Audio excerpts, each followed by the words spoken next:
Alhamdulillahi Rabbil Alameen. As-salatu was-salamu ala khatamin nabiyyin wa ala alihi wa sahbihi ajma'een amma ba'd. فأعوذ بالله من الشيطان الرجيم بسم الله الرحمن الرحيم.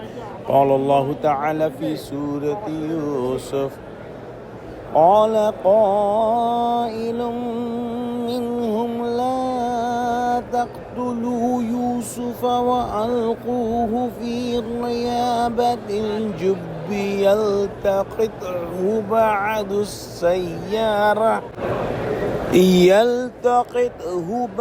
السيارة إن كنتم فاعلين.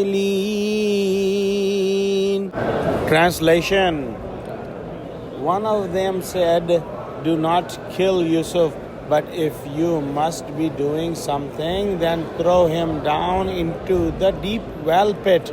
Some passing by caravan may find him and pick him up out of it." As we studied in the previous ayah, that the brothers of Yusuf alayhi salam were plotting against him, that how to remove Yusuf alayhi salam out of the sight of Yaqub alayhi salam, so that all his attention is then diverted towards them. And some of the options came up as kill him or throw him away in some faraway land. In this ayah, the statement of one of the brother is mentioned, and scholars say that this brother was Yehuda, and he said that why should we kill Yusuf alayhi salam? This is very big sin, and our intention is to remove him from the sight of Yaqub alayhi salam.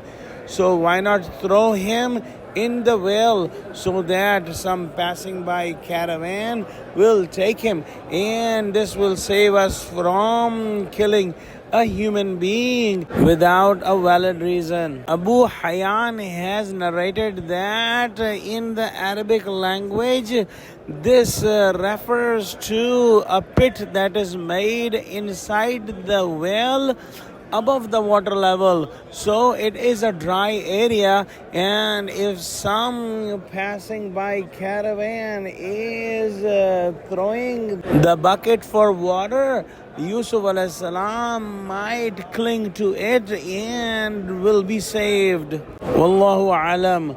So their intention was to get Yusuf alayhi salam away from their father Yaqub alayhi salam, and the resolution passed that they should not kill him, but they should leave him in the pit of a well.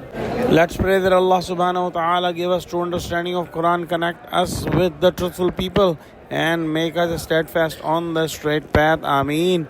Alhamdulillah, I am here in Masjidul Haram in Mecca and performing the itikaf with the fadl of Allah subhanahu wa ta'ala, and the voice quality will not be good during the next 9 or 10 nights. Please pray for me, and I pray for you all and myself that Allah save us from the hellfire. Ameen. Wa akhiru da'wana alhamdulillahi rabbil alameen. Wassalamu alaikum wa rahmatullahi wa barakatuhu.